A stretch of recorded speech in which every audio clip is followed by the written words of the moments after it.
ರಾಮನಾಥಪುರ ಹೋಬಳಿ ಪಟ್ಟಾಭಿರಾಮ ಶಾಲಾ ಆವರಣದಲ್ಲಿ ನಡೆದ ಹಿಂದೂ ಸಮಾಜೋತ್ಸವ ಶೋಭಾಯಾತ್ರೆ ಕಾರ್ಯಕ್ರಮದಲ್ಲಿ ಮಾನ್ಯ ಶಾಸಕರಾದ ಎ ಮಂಜು ಅವರು ಭಾಗವಹಿಸಿ ಕಾರ್ಯಕ್ರಮ ಉದ್ಘಾಟನೆ ಮಾಡಿದರು.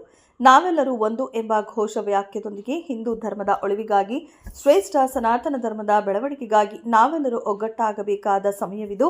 ಧರ್ಮ ರಕ್ಷಣೆಗೆ ಎಲ್ಲರೂ ಒಂದಾಗುವಂತೆ ಮನವಿ ಮಾಡಿದರು. ಕಾರ್ಯಕ್ರಮದಲ್ಲಿ ಮುದ್ದಿನ ಕಂತೆ ಮಠದ ಶ್ರೀ ಸಿದ್ಧಲಿಂಗ ಶಿವಾಚಾರ್ಯ ಸ್ವಾಮೀಜಿ ಹಾಗೂ ಶ್ರೀ ಸ್ವಪ್ರದಾನಂದ ಸ್ವಾಮೀಜಿ ಅವರು ದಿವ್ಯ ಸಾನ್ನಿಧ್ಯ ವಹಿಸಿದ್ದರು. ಸಹಸ್ರಾರು ಹಿಂದೂ ಕಾರ್ಯಕರ್ತರು ಉಪಸ್ಥಿತರಿದ್ದರು. ವರದಿ ಮಂಜು ಗಂಗೂರು. ಕ್ಷಣ ಕ್ಷಣದ ಸುದ್ದಿಗಾಗಿ ವೀಕ್ಷಿಸಿ ರಾಷ್ಟ್ರಧ್ವನಿ ನ್ಯೂಸ್ ಕನ್ನಡ.